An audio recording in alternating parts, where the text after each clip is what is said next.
This is the final lecture of the Optics pre-course of the Abbe School of Photonics at the Friedrich Schiller University Jena. So today we are going to deal with polarization. We'll treat the types of polarization, polarization by reflection and refraction, polarization effects of birefringent, and then interference effects with polarized light, and finally induced birefringence. So let's start with a very simple experiment demonstrating the effect of crossed polarizers. The magic of polarization. Well, it looks like I have two gray screens here. Putting them on top of each other seems to confirm this. But what really happens when I suddenly turn them is you can't see me anymore, and I can't see you either. So you see, polarization depends on the angle. In the previous experiment, you've nicely seen that light has a property called polarization that is usually not so easily observed. However, how did people observe that in old times when they didn't have these polarizer materials? Well, they were using polarization generated by reflection or refraction. This will be demonstrated in the next experiment. Here we will now demonstrate the Brewster angle that will lead to one of the two beams being polarized. This experiment is to show that polarization is actually something that can be observed with everyday materials. And so it's about the Brewster angle. And what we have here is a setup where we just have a light source that is nicely collimated, and it hits a piece of glass here. So this is the piece of glass, and the reflection of this light now hits a second piece of glass, which is actually just shown here, and then it gets reflected a second time. So this looks like something quite ordinary and nothing special, but these are ordinary pieces of glass. This one is just mounted on a black surface, so that's why you see it's a piece of glass on a black surface just to absorb the direct light, to not have it too bright, and you can nicely see the reflected light here. Okay, the special thing now happens if I rotate this little bit of glass, and look what happens to the brightness of the reflected light. At a certain position, we barely have any reflected light anymore. So how is that possible? Ordinary piece of glass. Of course, it's about polarization, and the Brewster angle basically tells you that if the electric, the light coming in here, if the electric field was this orientation, then it would actually be perfectly transmitted through that piece of glass. So that's what we get here. However, the light, this is the perfect transmission, so that the light that gets reflected, therefore here, can only have this orientation. But now it hits this piece of glass here, and there it is perfectly in the Brewster angle, so we get perfect transmission. Everything is absorbed in the black part behind here, and there's barely any reflection here. Just to show you that this is actually dependent really on the angle that we chose, so this has been pre-set up and aligned such that we are in the Brewster angle.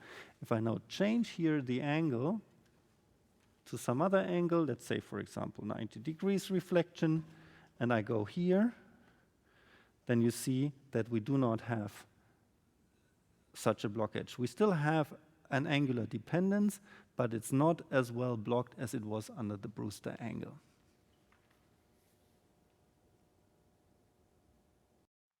As you saw in the experiment, placing a slab of glass at the Brewster angle leads to the reflected beam being up to 100% polarized. So the question is, why is that the case? And I will try to explain that now in a little Blackboard exercise. So for this, I will first change the laser pointer to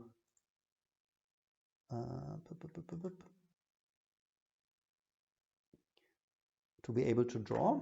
So now imagine that we have our light incident from here, and we are hitting a material at a particular angle. So now for polarization we have to deal with the fact that light is an electromagnetic wave that has a particular electric field, and an electric field has a vectorial property. So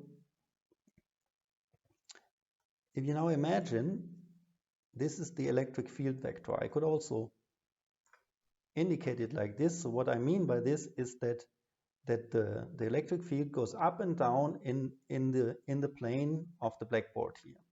So now when we hit our surface, we will get a refraction at a certain angle. And of course we get reflected light. So as you know, input is angle is equal to output angle, and so on. So now the interesting thing is that you might know that electric waves, electromagnetic waves, are transversal.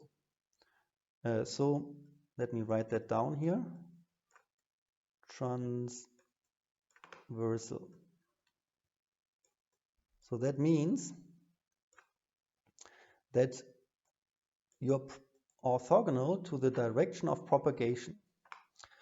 So if you now think about how is the reflected wave actually generated. So we are now looking at this wave here, and this reflected wave is generated by the material. So all the atoms that sit inside the material, or the molecules, they have to be polarized by the incoming light.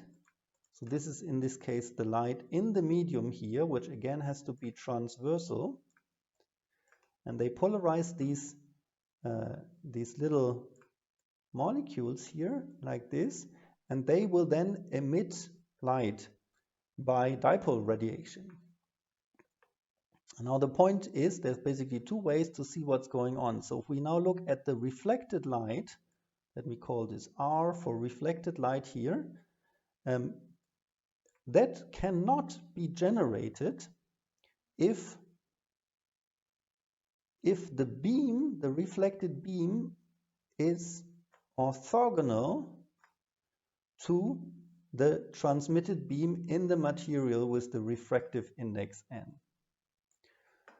So this is the condition of the Brewster angle, because here the dipole emission would sort of look like this. And so we would not get any dipole emission in this direction R, and also the polarization of that would have no component. It's basically orthogonal to the needed polarization, which is like this. Yeah, we want transversal, and that is not possible. And therefore, that doesn't work. So if we start here, let me see if I can change the color.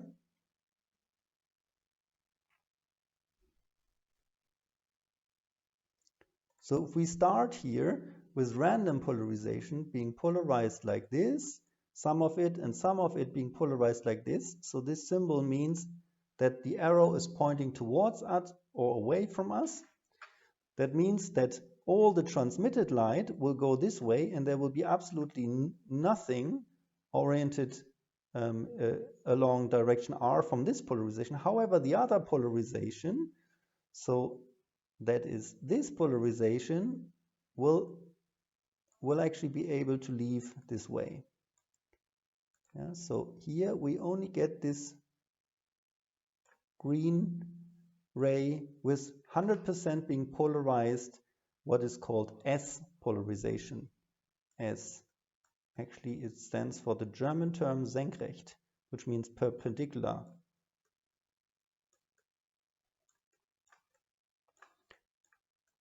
And this one is called P polarization, which stands for parallel. Parallel, what is meant, it's in the plane in the plane of where the rays are drawn here. So parallel to the plane and perpendicular to the plane, so senkrecht perpendicular. Okay, so that means under Brewster angle, we will have a 100% polarized reflection beam. And if we had only the P polarization, so that's this one, instead of the S polarization, if we had only P, we wouldn't get any reflected beam, but we would get 100% transmitted beam only. So therefore, it's a nice way to avoid any reflection by a glass surface, for example. Send it under Brewster angle in P orientation, and you have that. So now you understand the Brewster angle. Let me write this again here, Brewster angle. And of course, the Brewster angle works for all dielectric materials, so it doesn't need to be confined to glass or something like this. It works with water just as well, whatever you choose. And also surfaces that are not really transmitting, but are still reflecting some of the light, you still get the Brewster angle effect. So that means under Brewster angle, randomly polarized light will end up with reflected light being 100% polarized. The transmitted light will actually also have a little bit of S polarization in it. So we will do that straight away. We continue with the experiment by repeating many times. You can therefore also several times get trying a transmitted light that's the transmitted beam to finally be well polarized, 100%, as you will see in one of the next experiments. So previously we saw what the Brewster angle means. That was if light, unpolarized light, hits a single glass plate, we get a transmission under Brewster angle, perfect transmission of this polarization, which is in that plane of reference. So we would call it P polarized light gets transmitted, whereas S polarized light gets reflected. So that's why this light is only S polarized. However, the transmitted light will also contain S polarized light on the first reflection. Now here we have a whole series of Brewster angle oriented glass plates, and that means every time we get another reflection, and in the end what is left in here is only P polarized. And I'm going to demonstrate that here by putting a polarization filter in here. So now we have P polarized light, and we see it in the transmission, and we barely see any of the reflections. However, if I turn this around, then look what happens. Now we have only the light visible here. And because of the many reflections, every time something has been reflected out.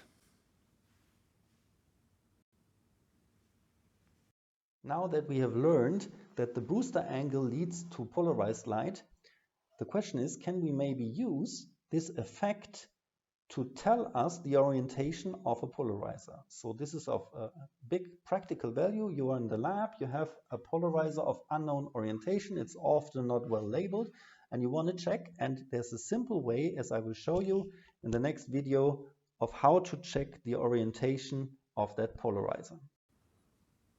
If you're in the lab, you might find a polarization filter. How do you determine which is the direction that this polarization filter transmits? Is it this one, or this one, or maybe diagonal or something like this? Well, there's an easy trick that you can do everywhere, because you find reflecting surfaces that do any sort of specular reflection around you all the time.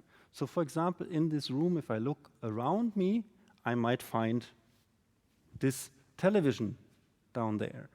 And now, if I look at this television, I see a reflection of something. So the light that comes, for example, from the black laser over there in the corner, or the wood there, gets reflected here, comes to me, and therefore the plane that I have to consider is this one. As we've learned, the P polarized light will transmit somewhere into the monitor, and so what we get reflected under the Brewster angle, which is roughly where we are, should be only S polarized. So let's check with our polarization filter by looking at it, and you see that indeed what we see here is transmission this way, and it gets nicely blocked this way.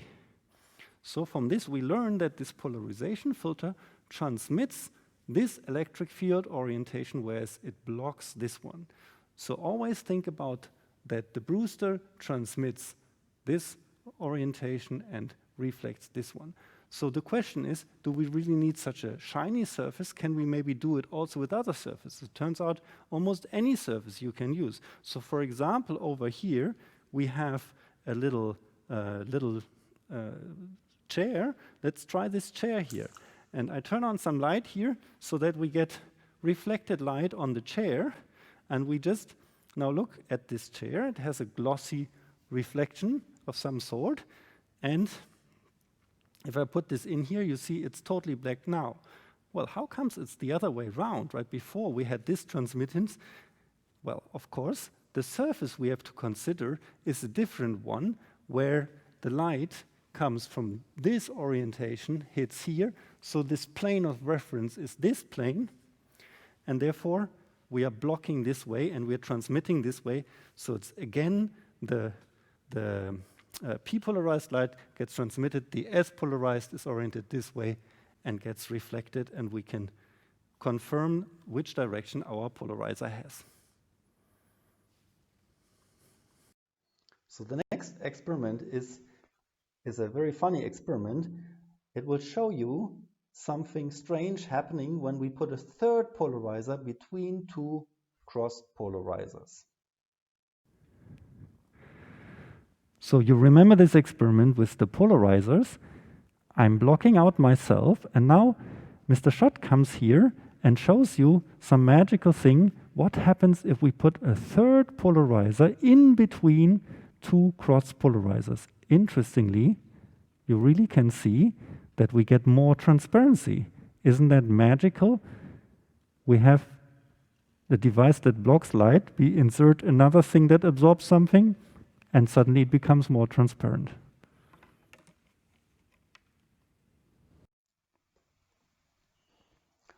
So if we have unpolarized light,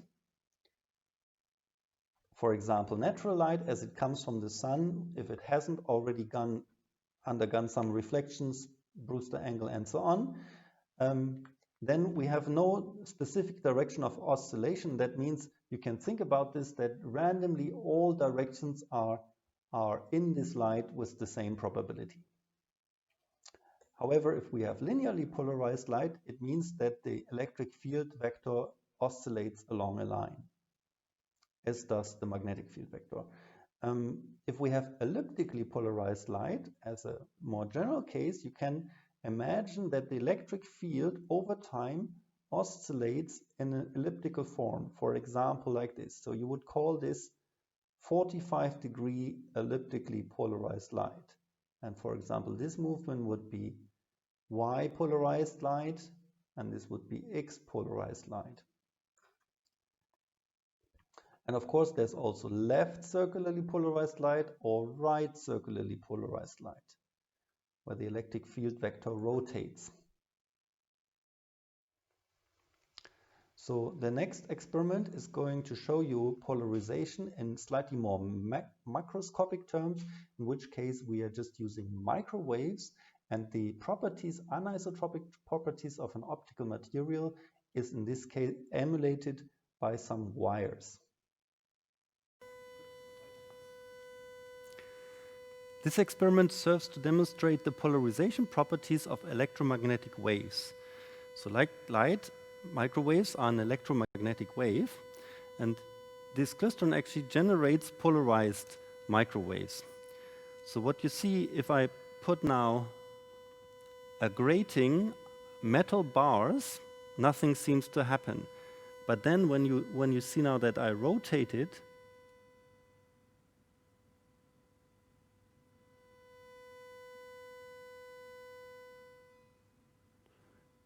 you see that almost no signal can penetrate through these metal bars. So what's the conclusion? What is the orientation of the polarization here? Turns out it's actually polarized in this direction, because then these wires can conduct and reflect the microwaves rather than transmitting them. So you've seen firsthand that microwaves are polarized.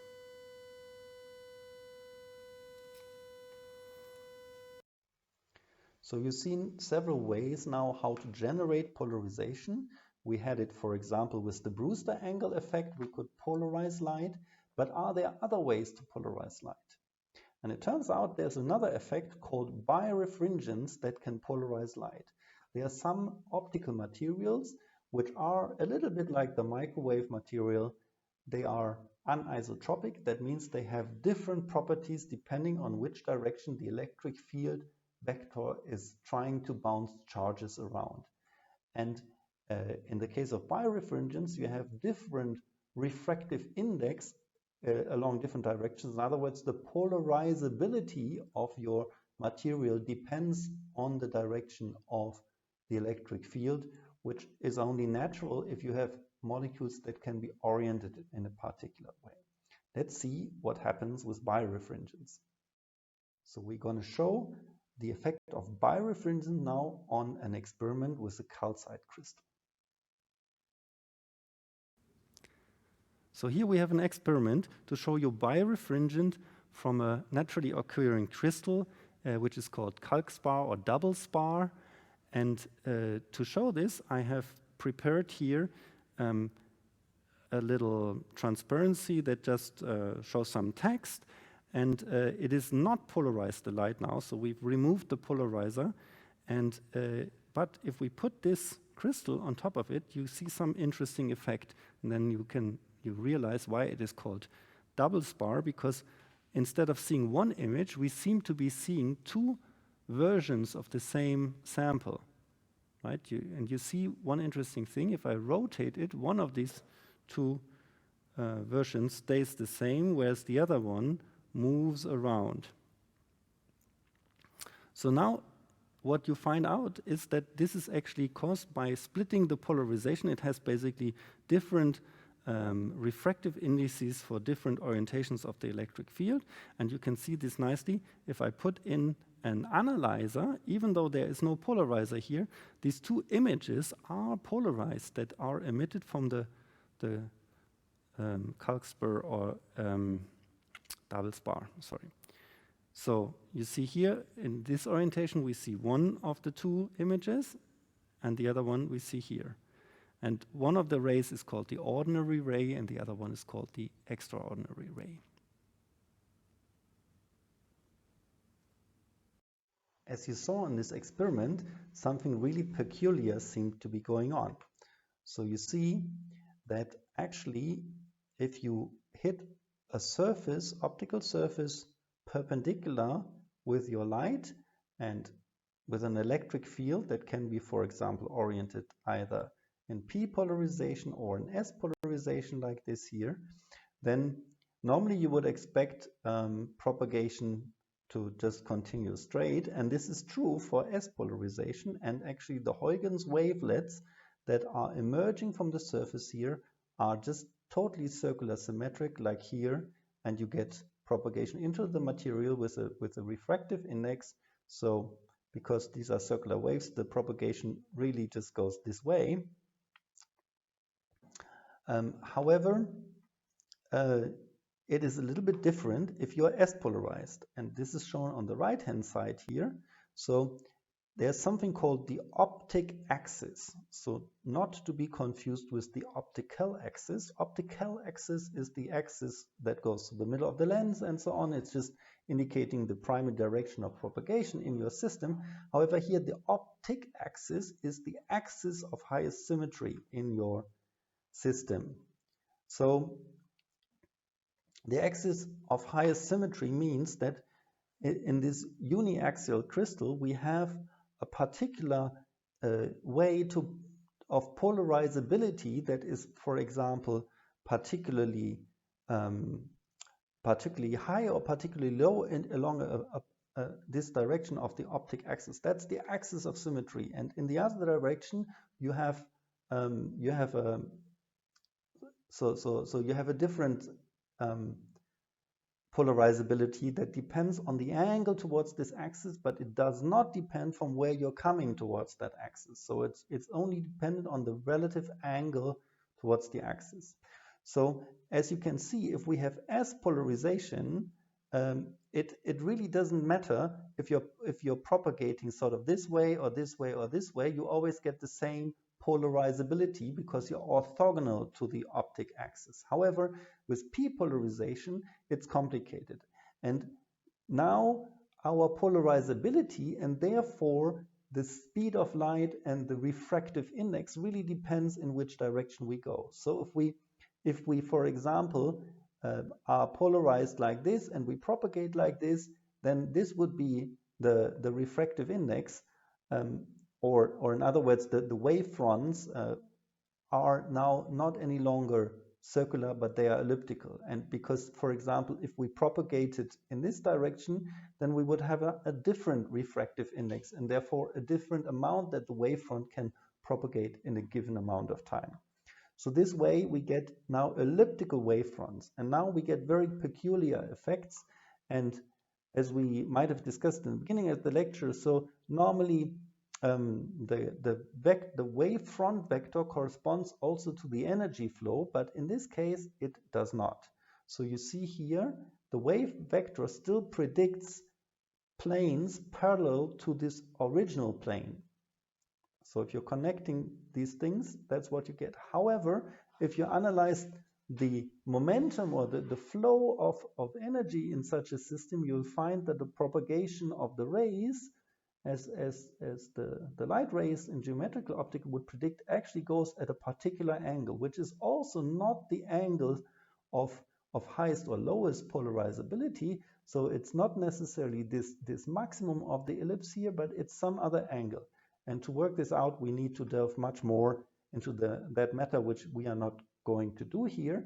But it suffices for now to remember that for birefringent material, the direction of wavefront is not any longer the one that the energy flows in. So the rays are not perpendicular in this case to the wavefronts. So what does that mean for our crystal?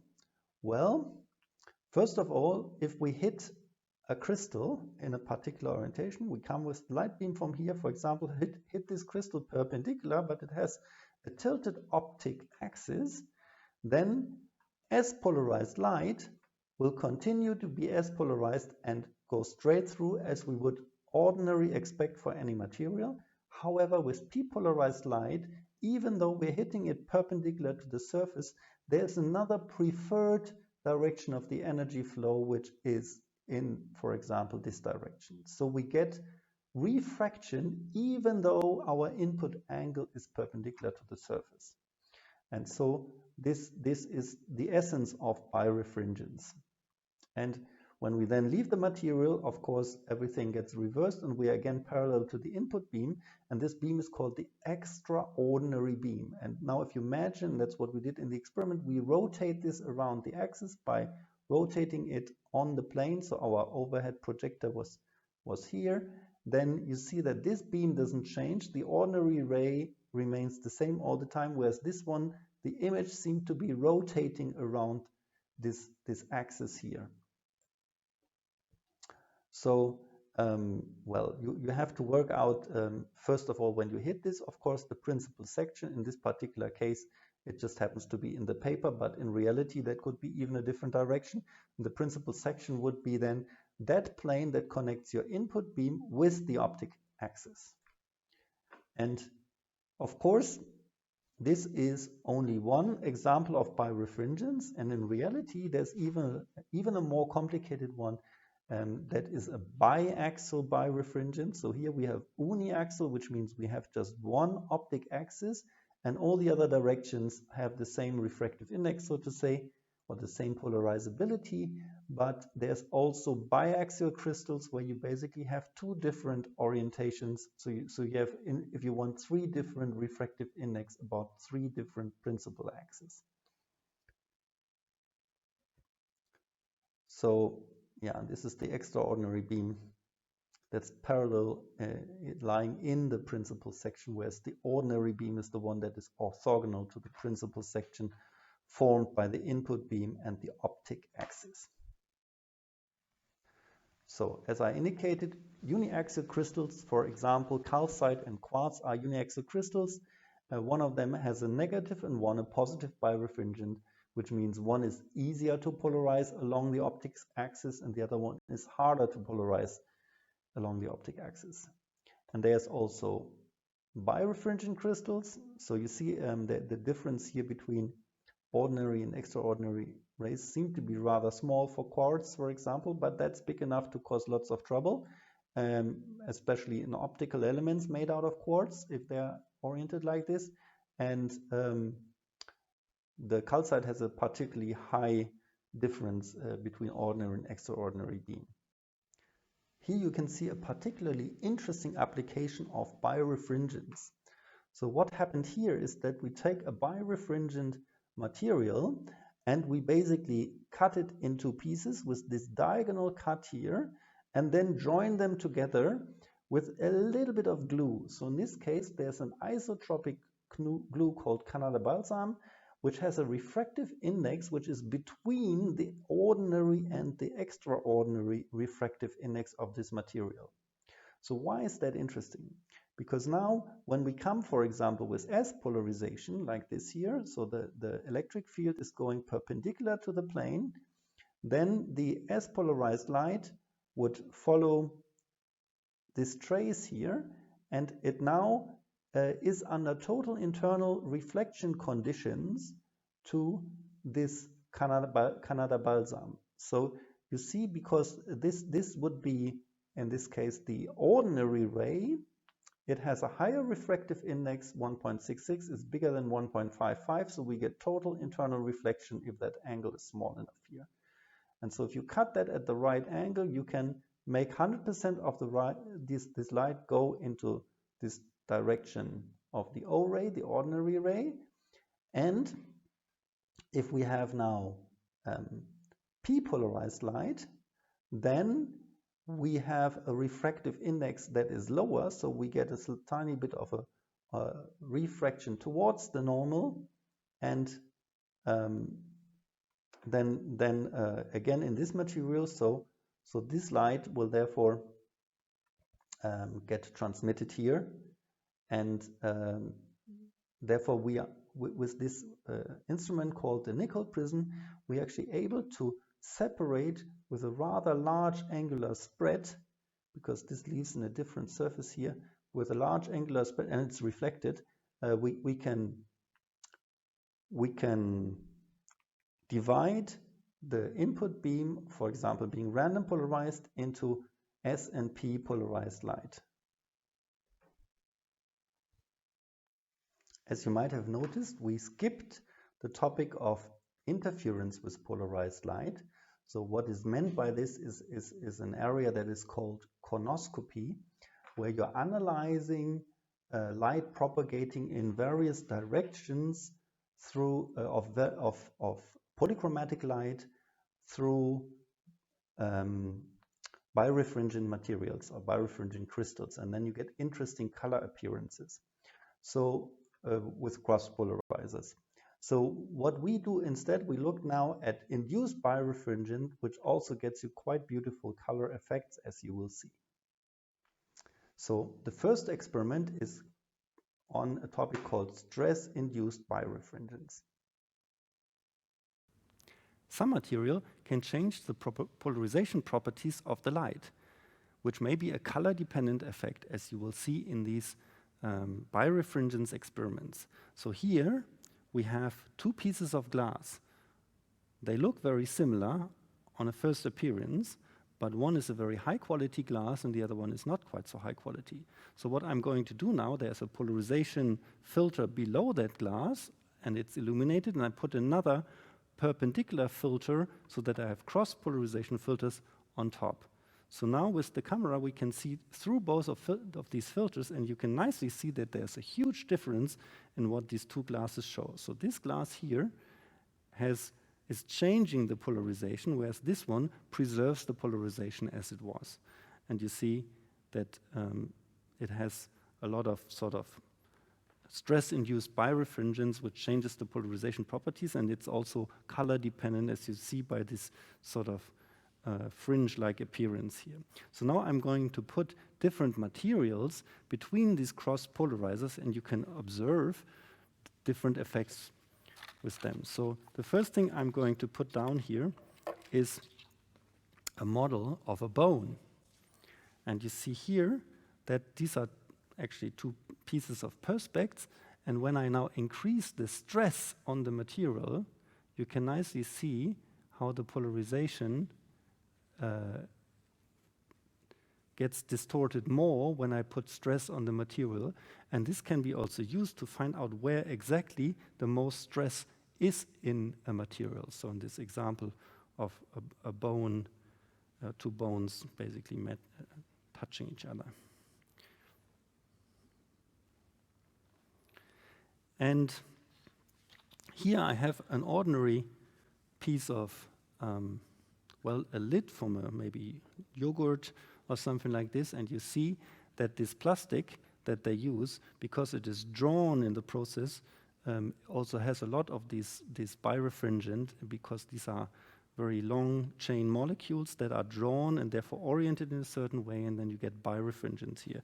The same is true for these mathematical triangle to measure angles, as we call it Geodreieck in Germany. And you can also get this very nicely for tessar tape.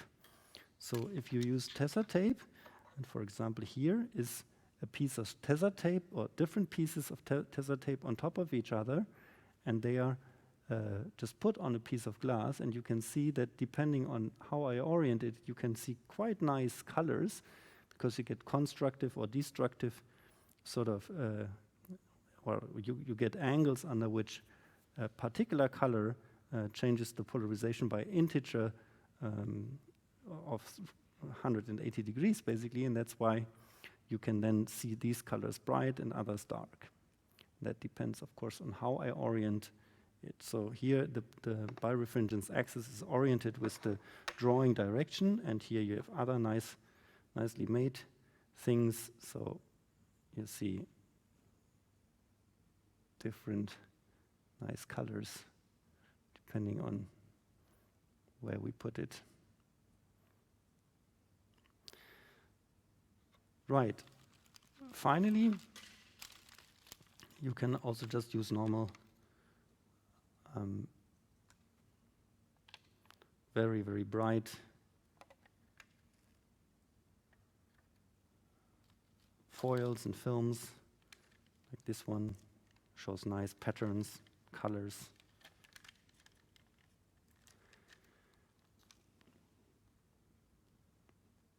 Habe ich was vergessen? War das? Now you've seen the beautiful colors that can be generated by birefringent under cross polarizers and the dispersion effects that go along with it. So that's actually quite interesting. But how can you generate such stress-induced birefringence? Well, you can do it by mechanical stress, as we've seen already. However, there's other effects that can introduce birefringence by an electric field and also by a magnetic field. So electric fields can, for example, orient the molecules in the material and therefore introduce the anisotropy, and magnetic fields can do similar things.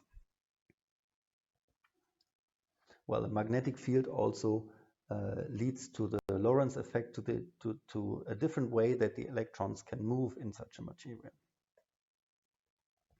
So this is called induced birefringence. So the mechanical stress has an effect on the optical medium. It leads to anisotropy in the medium and therefore leads to birefringence, and this is called photoelasticity or stress-induced birefringence. The optic axis here is defined by the direction of the mechanical stress. With an electric field, you can also deform the medium. That can lead to orientation of the optical medium, for example, in what is called the Kerr effect, or it can deform the medium, then leading also to the definition of an optic axis. So here, this is called the electro-optic effect. And the optic axis is defined by the direction of the electric field. The magnetic field can also influence the optic medium, and therefore you get a rotation of the plane of vibration of linearly polarized light in a longitudinal magnetic field. In this case, the optic axis is defined by the direction of the magnetic field, of course. So finally, I want to show you some other interesting effects that have to do with polarization. The first thing is that the blue sky is actually polarized. So you see here an experiment. If you look with a polarizing filter, a polarizer towards the blue sky, you can really see that in a particular direction you have very nicely polarized light. Well, this direction is basically perpendicular to the sun. So you see, if the sun comes, for example, this direction, then on a circle along here you would get pretty nice polarization, because of course the light from the sun is a transversal wave, either polarized this way or this way, but it is when you're basically standing here and you're looking at such a position, it can be only polarized this way or this way. This way you can detect here, but this way nothing is detected because the dipoles are vibrating towards you. So this way you see that we have nice polarization in an azimuthal polarization, essentially perpendicular to the direction of the sun. Well, we can't usually detect much of that. However, bees can. As you see here, they have very good polarization sensors, and they use this for navigating. This graph shows a little bit the effect of polarization of the sky that we discussed in the last view graph. So if a ray from the sun comes, for example, with this polarization and polarizes molecules, so they will start to oscillate with the electron clouds in this direction, then dipole radiation is given off, and because of the transversal nature of far-field emission, it can give off light in backscattering or forward scattering and all kinds of direction. However, it cannot give light in this direction because the dipole oscillates in this direction and there is no projection to a transversal wave. So in this direction, it's very low intensity and it's zero intensity here. So therefore, all that remains is the perpendicularly oriented light. So only the S polarization can actually make it into this direction. That's why the sky is S polarized, at least when it comes to single scattering events in these directions. So the rest that it's not perfectly polarized is because of multiple scattering events.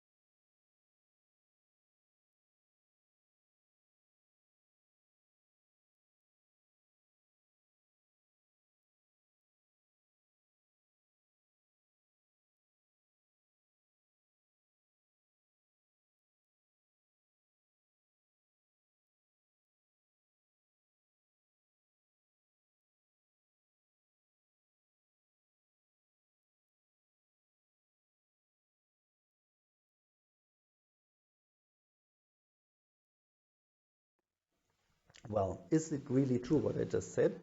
Can humans see polarization? And now you have the chance to think about it, and you can either answer yes or no. Surprisingly, the answer is yes, we can. So if you are sitting in front of a laptop, I would want you to try the following experiments. Look at the middle here with your head and maybe with the right eye, and then you're tilting your head suddenly to the right-hand side like this, and then back to the left-hand side and back to the right-hand side. If you do that a couple of times, and you are careful, you will notice a very faint pattern, which looks roughly like this, of yellow and bluish turned, bluish color here, and this orientation.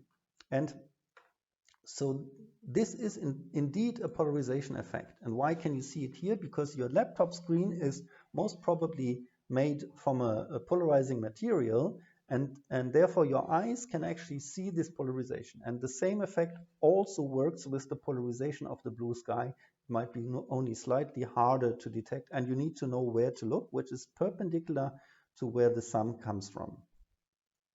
So look for it. You can actually see polarization if you are careful.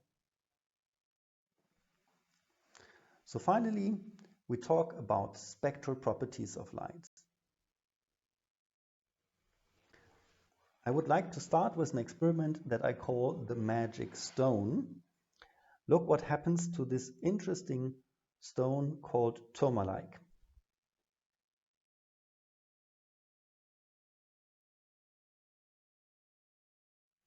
So what is the reason for this surprising color change of the tourmaline stone? Under either natural sunlight illumination or illumination by a fluorescent tube. So the explanation is shown here. The fluorescent tube light has some very strong spikes in the spectrum. So there's particular wavelengths, for example, something like 400, I don't know what that precisely is, but let's say 430 nanometer, a strong peak, another one at 530, and another one at 560 or something like this. So these strong peaks, they influence a lot of how you perceive the spectrum, and that you perceive this as white light. However, the stone tourmaline now has particular absorption bands, and for example, it very strongly absorbs the 570 nanometer light, whereas it does almost not at all absorb the 530 nanometer light, like you see here. So in total, this affects the combination of the fluorescent tube and the absorption properties of this material. You get a very much changed spectrum. And this is the perceived color. So in this case, you would perceive this very much as, for example, green light, whereas in the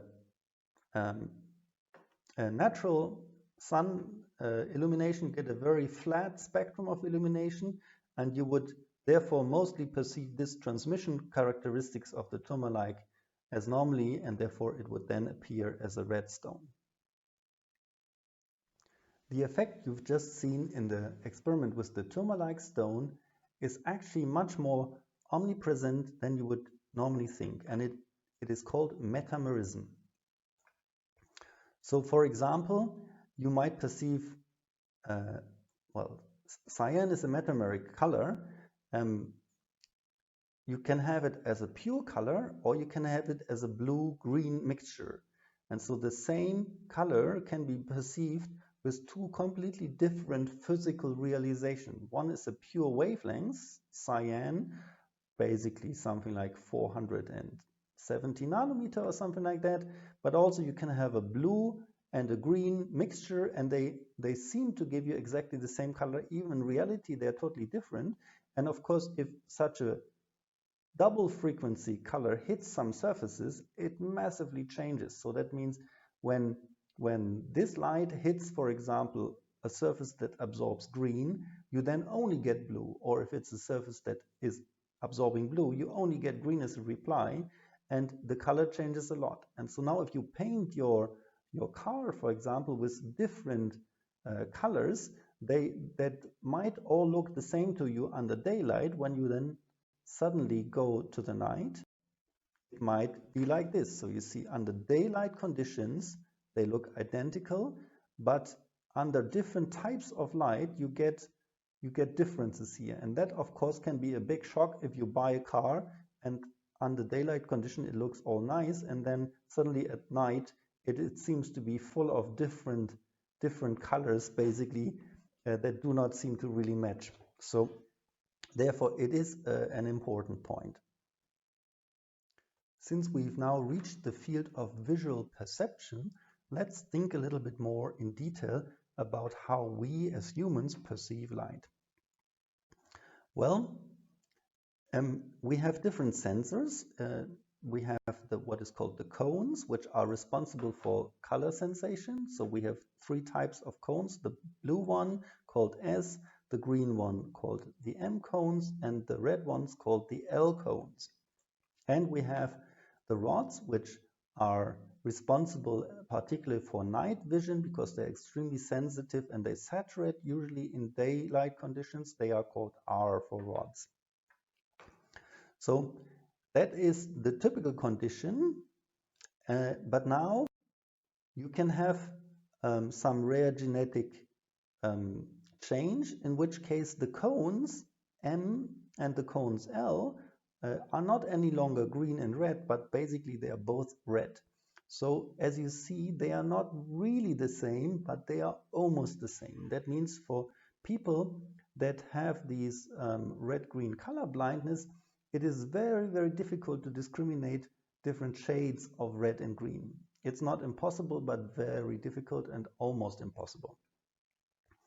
And now there's an interesting way that you can really help here, which is if you wear sunglasses of a particular type so that you transmit only these bands of frequencies rather than the whole spectrum, you see that you can actually enhance the color vision for people with this color blindness, because now the green and the red are really significantly different because you've reduced sort of the background signal from the places where you cannot discriminate at all, and concentrate on the ones where they are the most different, and this way you get a better contrast. So the companies that sell these glasses, they basically sort of want to indicate that if this is how a picture looks like to somebody without this red-green color blindness, if you have the red-green color blindness, it all looks very similar like this. And then when you put on the glasses, then it looks more towards the original. So you are able to perceive the color differences better. I would now like to talk a little bit about another interesting effect that has to do with color, which is why is the sky blue and why do we see red clouds and so on at sunset or sunrise? So the explanation for that is that you have the electromagnetic field hitting on polarizable material like the molecules in the air, and the electric field bounces from left to right to left to right. So that will lead to what is called polarization, and you see here I indicated how the electron cloud with respect to the nuclei moves. So this polarization will then in turn lead to dipole radiation, which these molecules give out in all directions. Normally, these dipoles emitted are all coherent, so therefore they will all cancel out and destructively interfere in all directions except for the direct transmission. So this will lead, of course, to refractive index. However, because there are random fluctuations in the air, you will have a little bit emitted in these other directions. And now the point is that the polarizability strongly depends on the frequency that you are at, and you get a fourth order dependence with frequency. So that's why the blue light is scattered a lot more than the red light. So the Rayleigh scattering, as this effect is called, is a lot more prominent for the blue light. So you see that the intensity goes with 1 over lambda to the 4th power, and we get much less scattering, Rayleigh scattering for the red light. So you can see this effect of Rayleigh scattering when we put either a red laser pointer on a finger, then you will see the whole finger seem to be glowing red, and there's a lot of scattering.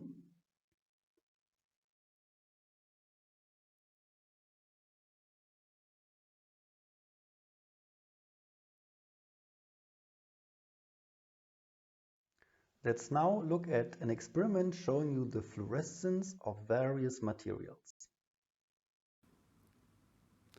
So here we have a collection of minerals that are obtained from the mineralogical collection in Jena. And as you see, some of them look rather unspectacular, like this one. Others are nice crystals. But look what happens when we switch off the light now and we turn on a UV light. So you see, in the front here, for example, this is not from the mineralogical collection, it's a uran or uranyl glass that is nicely fluorescent at this wavelength. You can see here two stones that have a rather pinkish fluorescent. This is calcite. And you see here that this mixture of calcite, franklimid, and willemite gives a green fluorescence for one of the minerals at this wavelength, and here fluorite has a bluish fluorescence. So we are exciting at very short wavelengths, and then the emission is at a longer wavelength, which is the colors that you now see. Now, that was at a wavelength of 365 nanometer. Now I'm switching on 254 nanometer, and look what happens then. In addition, we get some more colors. So we have a red color from this stone. The others are also nicely, brightly fluorescent, enhancing the pinkish fluorescence here. And this is as before. We can even switch off the 365, and then you see there's almost no fluorescence left from the fluorite, but the other ones are still fluorescing. Okay, so here you have seen that the emitted color is not always the same as the excitation color, and so this is a special property of fluorescence, which is called the Stokes shift, that there is an energy difference between the absorbed photons and the emitted photons.